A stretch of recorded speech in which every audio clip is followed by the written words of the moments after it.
신앙 고백하겠습니다. 나는 전능하신 아버지 하나님 천지의 창조주를 믿습니다. 나는 그의 유일하신 아들 우리 주 예수 그리스도를 믿습니다.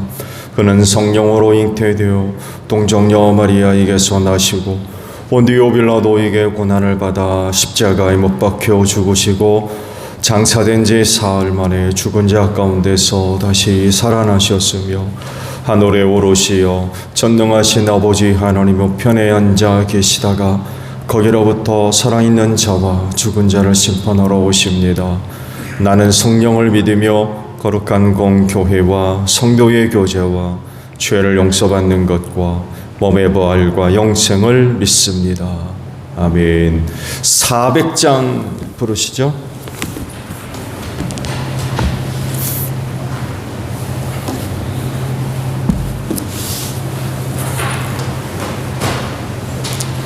찬송가 400장 부르시고 말씀 봅니다.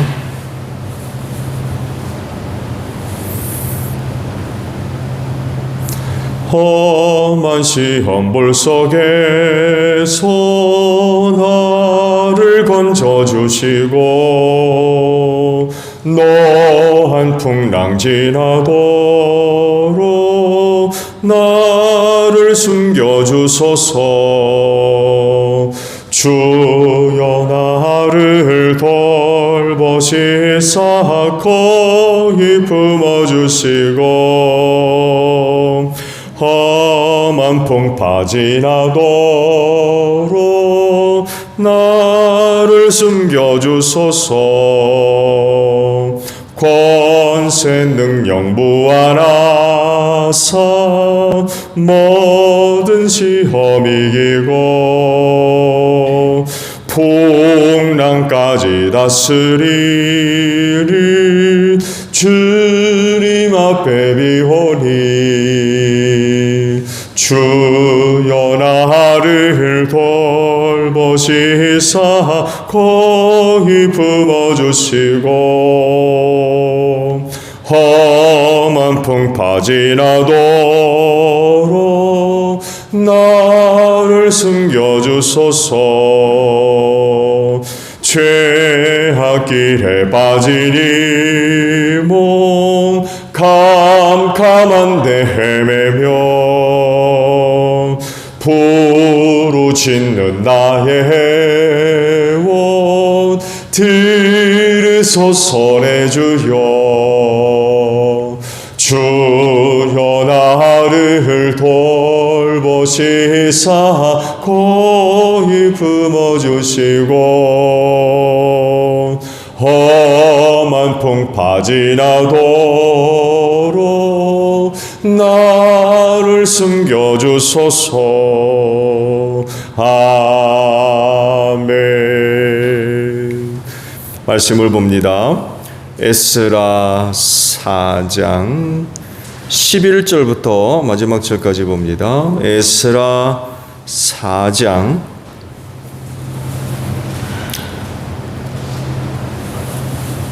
11절에서 마지막 절이에요. 다음은 이들이 보낸 상소문의 내용이다. 유프라테스 강 서쪽에 있는 신하들이 아닥사스다 임금님께 아뢰입니다. 임금님께서 다스리시는 여러 지방에 흩어져서 살던 유다 사람들이 우리가 사는 예루살렘으로 와서 자리를 잡고 범죄와 반역을 일삼던 악한 성읍 예루살렘을 지금 다시 세우고 있습니다. 기초를 다시 다지고 성벽을 쌓아 올리고 있습니다. 이 일을 임금님께 아뢰입니다. 성벽 쌓는 일이 끝나고 그 성읍이 재건되면 그들은 세금과 조건과 관세를 바치지 아니할 것이며 틀림없이 국고에 손해를 끼칠 것입니다. 나라에서 녹을 타먹는 우리로서 임금님께 불명예스러운 일이 미칠 일을 그냥 보고만 있을 수 없어서 이렇게 상소문을 올리어 임금님께 아뢰입니다. 조상이 남기신 기록들을 보시면 임금님께서도 바로 이 성읍이 반역을 일삼던 곳이었음을 아시게 될 것입니다. 예로부터 이곳에서는 반란이 자주 일어나서 임금님들을 괴롭히고 다른 여러 지방에까지 피해를 입혔습니다. 이 성읍을 없애버린 것은 바로 그러한 반역 때문입니다. 이 성읍이 재건되고 성벽 쌓는 일이 끝나면 임금님께서는 유프라테스강 서쪽 지역을 잃게 되신다는 것을 아뢰는 바입니다. 이에 대하여 왕이 되는 회신은 다음과 같다. 르훔 사령관과 심세 서기관과 사마리아와 유프라테스강 서쪽에 사는 경들의 동료들에게 평안을 빌면서 이 조서를 내린다. 경들이 우리에게 보낸 상소문은 번역이 되어 내 앞에서 낭독되었다. 그것을 듣고서 조사해 보니 과연 그 성읍 사람들은 예로부터 왕실의 권위에 반기를 들어왔으며 그곳이 반란을 일으키는 자들의 소굴이었음이 밝혀졌다. 한때는 강한 왕들이 그곳 예루살렘을 다스리면서 유프라테스강 서쪽 지방을 장악하고 저공과 세금과 관세를 거두기도 하였음이 확인되었다. 그러므로 경들은 그들에게 명령을 내려서 이를 중단시켜라. 다음에 내가 다시 명령을 내릴 때까지 그들이 성읍을 재건하지 못하도록 하여라. 이 일에 착오가 없도록 유의하여 왕실이 화를 입거나 손해를 보는 일이 없도록 하여라. 르훔과 심세 서기관과 동료 관료들은 아닥사스다 왕의 편지를 읽고 곧 예루살렘으로 올라가서 유다 사람들이 이 일을 하지 못하게 무력을 써서 막았다. 그래서 예루살렘에 있는 하나님의 성전 공사는 페르시아 왕 다리우스 2년에 이르기까지 중단되었다. 아멘.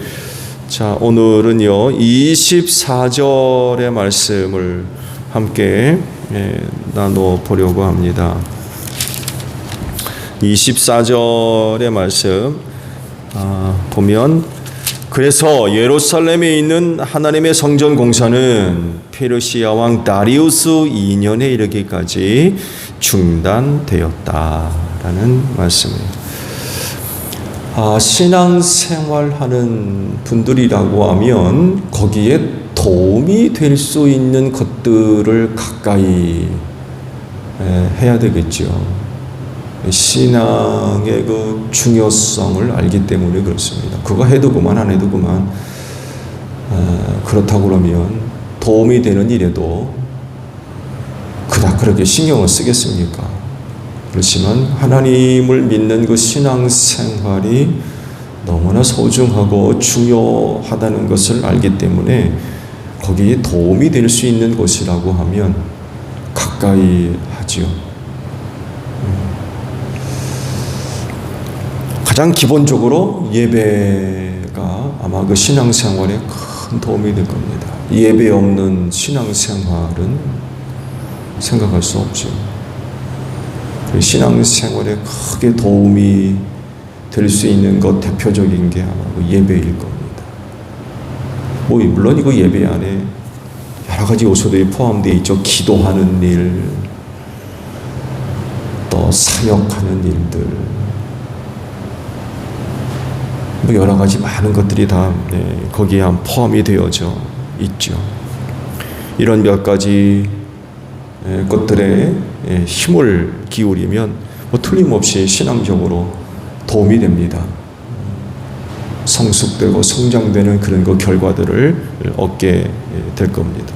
그 신앙이 좋은 방향으로 나아가는 거죠. 그런데 문제는요, 그렇게 도움이 되는 것들만 있지 않다는 거예요. 그러면 신앙생활에 무슨 문제가 있겠습니까?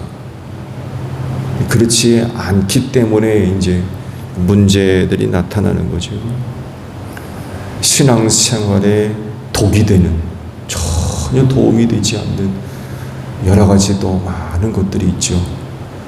그 중에 이제 오늘 주신 말씀 속에서 그중 한 가지를 이제 이야기한다면 낙심이라고 하는 것입니다.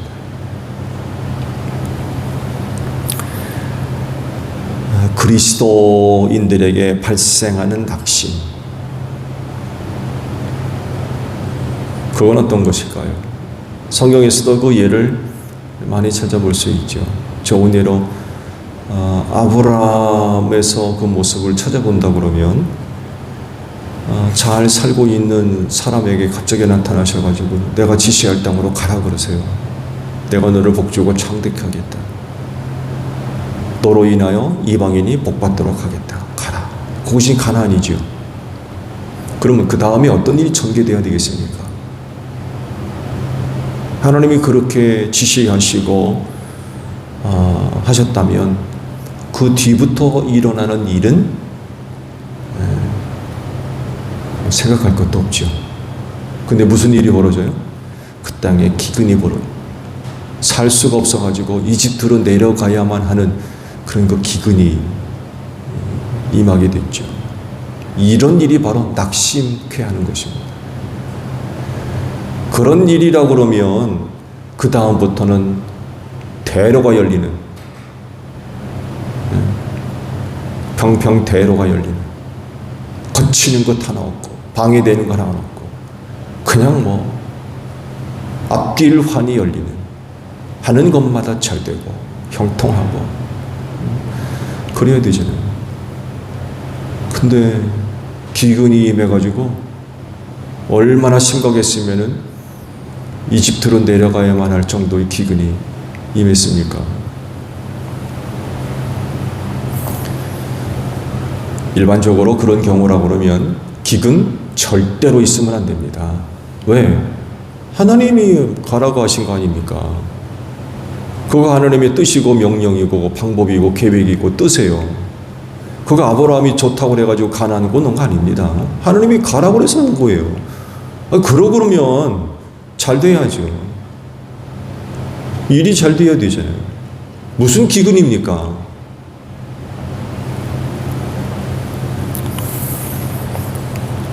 근데 절대로 일어나지 말아야 할 일이 일어난 거예요. 이런 것들이 낙심을 가져다 준다는 거예요.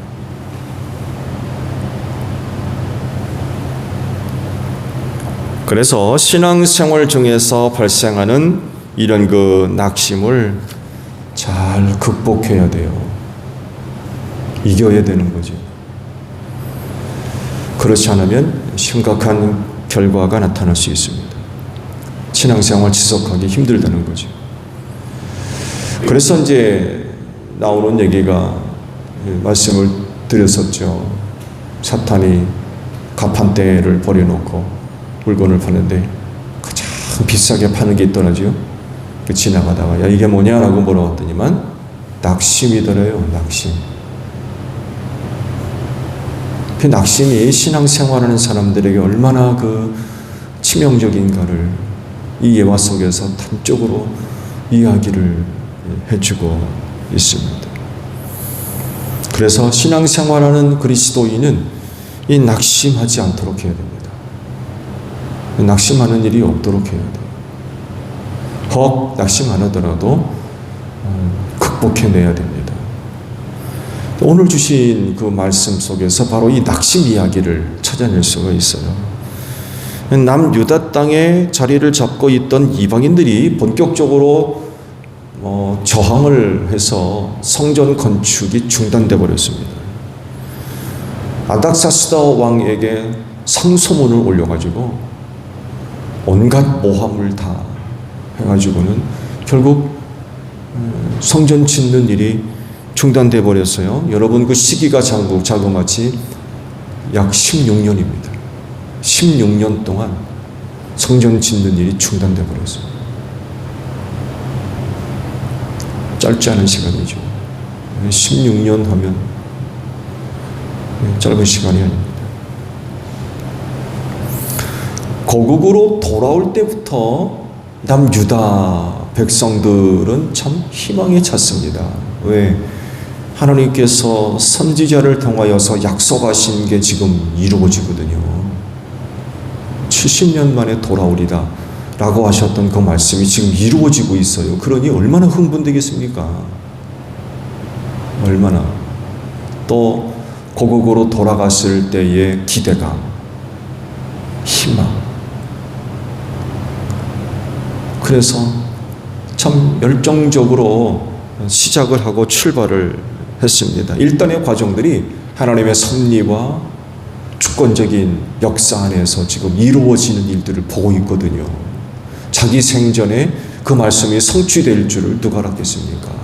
믿은 사람도 있었겠지만 반신반의한 사람도 있었을 테고 그런 게 어디 있느냐고 했던 사람들도 있었을 테고 근데 70년 만에 진짜 돌아가니까 이건 뭐 진짜 대단한 일이지요.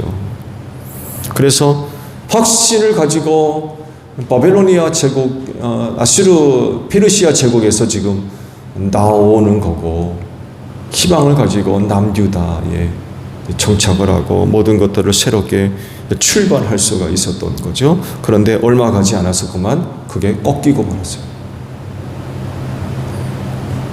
활활 불타오르기 시작한 장작불에 물 갖다 퍼붓는 이런 일이 지금 벌어진 거죠. 결국 이런 결과는 남유다 백성들에게 뭘 남기겠습니까? 바로 낙심이라는 것입니다. 낙심. 믿음 갖고 열정 갖고 확신 가지고 시작을 했기 때문에 그들의 미래에 대한 희망도 밝았을 겁니다. 야, 참. 이렇다고 그러면 우리를 위한 하나님의 은혜가 크겠다. 어떤 미래에 대한 확신, 긍정적인 어떤 기대감들. 근데 이게 꺾여버린 거죠. 좌절돼 버린 거예요. 하나님의 섭리 가운데 그리고 믿음으로 시작을 했고 또 확신이 있었는데 하나님도 알지 못하는 이방인들에 의해서 그게 꺾인 거예요. 이게 또 영적으로 들여다보면요, 하나님의 힘과 세속적 힘이 부딪힌 거죠. 누가 이겼어요? 세속적인 힘이 이겼어요. 페르시아 제국의 아닥사스다 왕의 힘이 하나님의 힘보다 훨씬 강했어요. 하나님의 힘이 강했다면 그 일을 방해하는 사람들을 하나님께서 다 처리해 버리시고 중단 없이 성전 건축이 이루어졌을 겁니다. 근데 16년 동안이나 아무것도 못하고 있는 거예요. 누가 이긴 겁니까? 그래, 어떤 사람들은 그런 일이 벌어지고 나서 내가 믿는 하나님이 진짜 살아있는 거 맞아? 다른 일도 아니고 성전 짓는 일인데 그렇다고 그러면 하나님께서 방해자들, 회방자들, 반대하는 사람들 다 제거하시고 해결하시고 순탄하게 일이 이루어져야 되잖아? 이거 하나님이 맞아? 여러분 안 그렇겠습니까? 페르시아 제국의 신이 하나님보다 더 강한가 봐. 우리가 믿는 하나님보다 지금 이 땅에 정착하고 있는 이방인들이 섬기는 신이 훨씬 더 나은가 보지. 이렇게 돼버리는 거예요. 여러분 고대 사회의 종교적인 성향이 그렇잖아요. 한 나라와 또 다른 나라가 전쟁을 벌이면 신앙적으로는요, 그 나라 신과 이 나라 신이 싸움을 벌이는 게 됩니다. 그래서 어느 나라가 이겼다 그러면 그 나라 신이 더 강한 거예요. 이런 의미가 굉장히 강했어요. 다곤 신전 사건 아시죠? 블레셋과의 싸움에서 이스라엘 백성들이 지니까 하나님의 법궤를 가져다가 어디다 갖다 놨어요? 저들이 섬기는 다곤 신전에다 갖다 놓잖아요. 왜 갖다 놨겠어요? 우리의 신이 이스라엘의 백성의 신 섬기는 신보다 강하다. 이런 의미가 있는 겁니다. 그 시대 사람들 아마 이렇게 생각하는데 어려움이 없을 겁니다. 우리가 섬기는 하나님, 이거 별것 아닌가 보네. 이렇게 되는 거예요.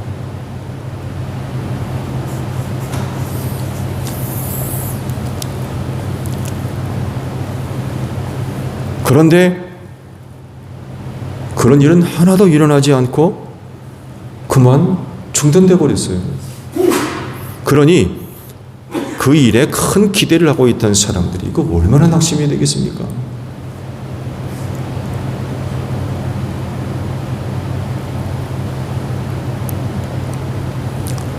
앞서 아브라함 얘기를 했습니다만 해도 아브라함이 가나안 언어 내려온 거 자기가 아닙니다. 하나님이 가라고 해서 간 거. 70년 동안 바벨로니아 포로 생활을 하면서 그곳에서 안정적으로 생활했던 사람들을 돌아가라. 하나님의 뜻이라는 거죠. 70년 만에 돌아가라 온다고 그러셨으니까 돌아가야 되겠다. 그래 온 거 아닙니까? 그러면 잘 돼야죠. 그런 일이 어디 그런 일이 있습니까? 근데 그런 일이 벌어지니까 낙심하는 거예요.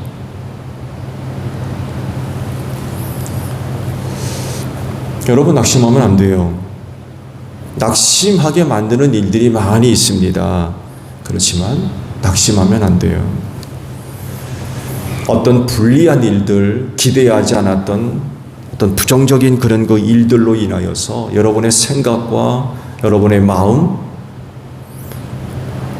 부정적인 그런 것들이 생기고 결국 낙심에 빠져버리는 이런 그 일들이 있어서는 안 돼요.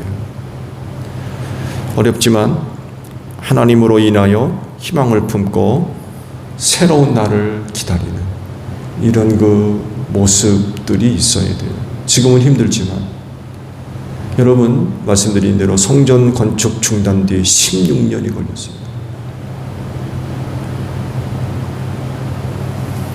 새로운 날을 기다리는 거죠.